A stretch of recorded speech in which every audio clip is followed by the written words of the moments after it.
I guess fifth row, yeah. Yeah, I'm from northern Nigeria, and in very recent times, for those who followed international news, you will know that northern Nigeria has been under a series of bombings and attacks by a fundamentalist Islamic group called Boko Haram. And Boko Haram simply means we are against Western culture, Western influences. But as a religious leader within the same context in northern Nigeria, I have friends who are leaders of Islamic thought who would say to me, we do apologize for what these fundamentalist groups are doing.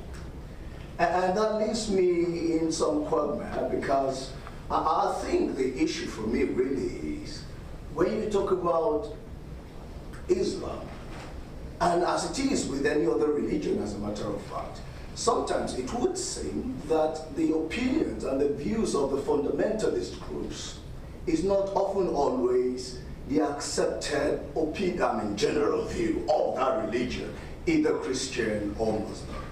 So the question really for me is, can the West live with not just Islam? I think if that's the question, the answer may be yes, as it is in my context. But the question really, for me, in my context, and I think in this context, is how do you handle the fundamentalist groups and the opinions? Okay, so in summary, again, we all know what's been happening in northern Nigeria, and the question is, how do you handle the extremist groups there who formulate an impression of the wider religious community, whether that, as in this case, is Islam or elsewhere? Yeah, and if I may just add to that, they would say we are the true practicing group. But others from the same religion would say, no, that is not Islam. How do you address that? Okay. Okay, I'll go first, because I will turn the question to Tim. I mean, that's an awfully big question, and let me just find one way into it, into an answer. I mean, I have considered whether it's worth spending time trying to persuade really radicalized people, particularly thinking about the members of the IRA. I've also read some accounts of British radicalized Muslims, and I wondered, is there any point in talking to these people? I mean, if you've ever had experience of trying to talk to, as I have, a Jehovah's Witness, it goes on a long time, and it doesn't get terribly far at the end of it. And at one point I was about to conclude that trying to talk to these people is like talking to a drunk. I mean, just a waste of time. But then I was reading, I read accounts of two members of the IRA who became disillusioned, and of several members, several radicalized British Muslims who changed. It's from their autobiographical accounts, it seems that people who look and sound as if they are completely immovable, you never know. My understanding in the case of Ed Hussein, and Tim knows this better than I, and I'd like him to comment on it, is that part of what caused his shift away from radical Islamism is he was exposed to the fact that actual Islam is a whole lot more various and richer. There's more to it than what he was told. And that mere exposure gave him, I guess, somewhere to move. But there are various ways in which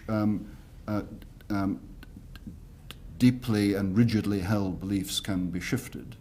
And engagement of some kind can be fruitful, maybe not tomorrow, but pennies get dropped that take a time to filter down. But I'd be curious to ask Tim, in speaking to or engaging with radicalized Muslims, what have you found changes their view?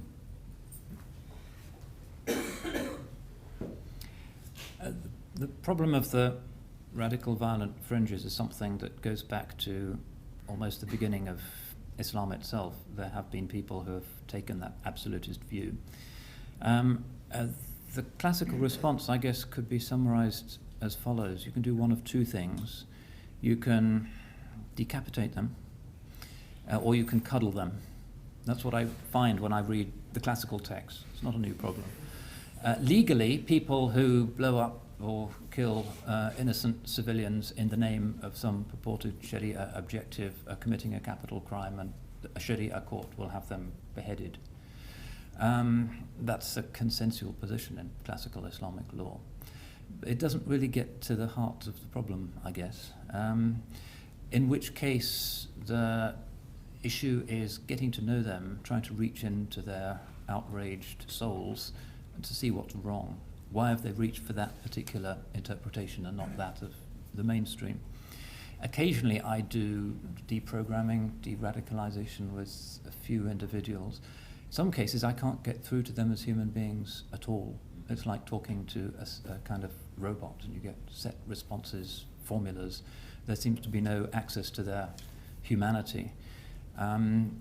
Something has broken within them as a result of experiences, outraged pride, family members who've been tortured, whatever, and I can't deal with that. If you're prepared to spend many days with them and go for long walks with them and skirt around the issues that immediately make them take the party line, I guess it's a bit like cult deprogramming. Eventually you establish a rapport and you can see that there's some vulnerable human being there who eventually you can start to reach out to. And often nobody's ever shown them any sort of love, compassion, empathy in their lives. If you start to do that, if you can bear it, because they're often not very nice, but if you can bear to show them the compassion, the empathy, the understanding, very often you find that actually they're desperate for a way of snapping out of that crazy worldview, and that some basic humanity knows that they're being outrageous, but they're trapped in that discourse in a kind of psychological prison.